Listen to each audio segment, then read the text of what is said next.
Wednesday. Thank you so much for tuning in. I'm Maria Milagros. You're an incredible human. And this is June of 2020. And in June of 2020, we are going through a pandemic. And at the same time, we are currently in the midst of a civil rights movement. And it is like, whoa, yo. So there's so much to say that sometimes I just don't even know where to start. And in an attempt to keep it condensed and edible, because I recognize that even though I might be living this, right? I might be living with the reality that I'm brown and I look like me and I sound like me and my name is my name. And I have been living with and in a system that is systemically racist towards brown and black people. And I have to recognize that although I am eating steak at this level because of the nature of who I am, there are a lot of people who are awakening for the first time to a lot of this because it didn't need to be a reality in their life. They didn't know it to be real, either because of the fact that they were born with a certain skin color or because they don't actually have diverse relationships that are honest. And I say that because I know some people who have friends who are people of color, black people, who don't share their stories with them. So those are not honest relationships, right? And then I know some well-meaning, really kind white people who don't have diverse relationships in their lives. Like, do brown and black people come to your house for dinner? Do you guys all get together for barbecues, right? For real. Like, so to say, oh, I work with that person and I'm a friend with that person because you interact on social media, do you actually have diverse relationships in your life that influence and impact your life? Because if you did, this would not be shocking or an awakening moment. But because it is such an awakening moment, I recognize I'm over here eating steak and other brown and black people are eating steak when it comes to the level of awareness. This is just an analogy that I'm using. When it comes to the level of awareness of the systemic and historic racism of this country. And there are other people who are basically eating pureed carrots right now, right? Like, it's okay, you're baby food. And not everybody needs to be spoon feeding you, but some people choose to take on this work, and that's what happens. So I'm going to go back to the spoon feeding. And I want to bring it back to a really, like a more basic way to think about it, right? And I want to talk about love. I put this post on my Facebook page and on my social media pages a while ago, and I just put love. I had wrote love in a cursive and put an asterisk. And then I wrote, do you love with an asterisk? Does your love exclude groups of people based on gender, sexuality, spirituality, or race?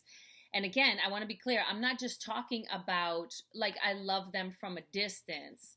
No, do you love them? Do you include these people in your life? Because this is what I wrote. Because love only knows equality without judgment or prerequisite. And it shouldn't be evident in how we speak. It should be evident in the information we share, in how we show up, in how we hold ourselves and others accountable, in how we use our time, energy, and money, and in how we vote. If you are truly aligned with love, then perhaps it's time to surrender your own political and even religious dogma for the greater good of humanity, for a healthier tomorrow, and for freedom and equality for all. And I'm serious when I ask you to ask yourself if you love with an asterisk, because love knows no limits and is deserved by all. And it's not deserved by all in a general theoretical sense. It is deserved by all truly, truly, and truly, right?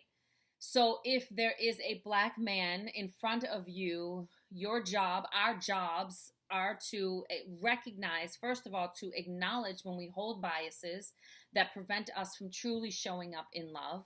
Right? Do I feel a certain way? Am I afraid?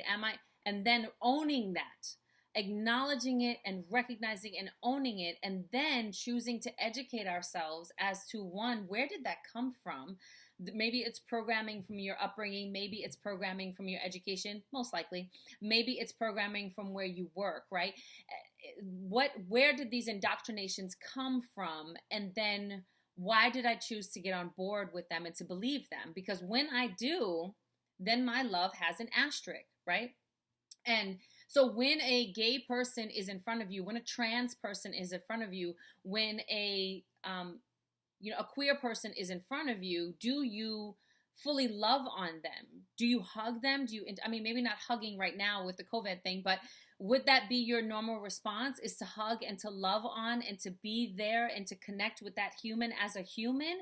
Or do you see this thing as a hindrance to your love, and you say, oh, you're trans, that's against my religion, I'm gonna love you from a distance and I'm gonna pray for you, but you're not really loving, because love accepts, love fully accepts, right?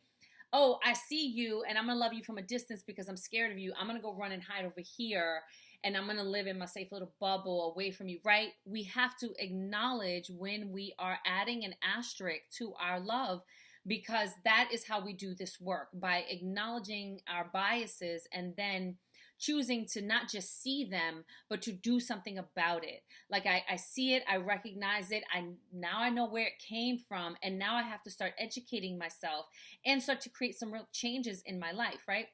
I want you to think about, for instance, like, what kind of books are on your bookshelf? If I went into your house and started looking on your bookshelf, do you have a diverse set of voices and authors? Or are they specifically looking like you? Do you listen to, I can't really say diverse music, because most of music is rooted in Black culture. So I can't really use that one. But even in the language that you use, are you willing to, first of all, participate in conversations that will make you uncomfortable and hold you accountable? Or do you run from them? Are you, right? Does your love come with an asterisk? Are you comfortable with listening to stories of racism, or do they make you feel like you yourself are under attack? And then really thinking about, in terms of language, do you use words like, I feel under attack, I feel threatened? Why exactly do you feel under attacked and threatened? By someone else sharing their truth and their story, right? And then checking that, does your love come with an asterisk? Because love accepts. And this is, I think this is what a conversation that I was recently having with one of my clients, and she is really starting to come to terms with a lot of her own biases that she didn't even realize that she had. And she's starting to recognize that she would say things like, oh, you're not like them. And it was like, whoa, what does that mean? And who is them, right? And so having those kinds of conversations and check-ins with yourself, and having someone, honestly, in your life who is going to be holding you accountable and who's going to be helping you along the way. Another thing that you can look at is, when you say that you work with a diverse group of people, are you inviting those people into your everyday life? Or are you keeping that secluded to work and saying, oh no, I have brown and Black friends, sure, but they're only at work, right? And then are you really looking to get to know those people outside of the dynamics of work, a space where you're essentially being forced to work with a diverse group of people? Look at your life, look at your friends, look at your people. Are they diverse? Are the voices that you're reading and listening to and the stories that you're hearing, are they diverse? Because if not, then I really want you to consider whether or not your love has an asterisk, right? Does your love have some real limitations? And there's this great list of questions at Elevate Network. And if you go to their Instagram page, they have this great list of questions that's about auditing your biases. And it was a really great exercise even for me to do, because I recognized that I had some biases towards myself, like towards my own people, right? And so we have to be real, because all of this work starts right here. Before we can go out there and do the work, we have to be willing to do the work right here. And recognizing that we all do carry some biases, that they are part of our programming and indoctrination, but they're not permanent. We can do something about it. We can constantly question ourselves and say, hey, is my love, does it carry an asterisk? Because, ew, I don't want it to. I want my love to be fully diverse. I want fully accepting, fully encompassing, fully enveloping. That's how love should, that's what love is. And so if we say that we are going to be the embodiment of love, we have to choose to practice that. So that's what I have for you. Pureed carrots, y'all, right? Is my love, does it come with an asterisk? So I hope this was helpful for someone, anyone, right? Let me know what you think. Let's talk about it in the comments. You know how to reach me. Subscribe, like, share, do what you do.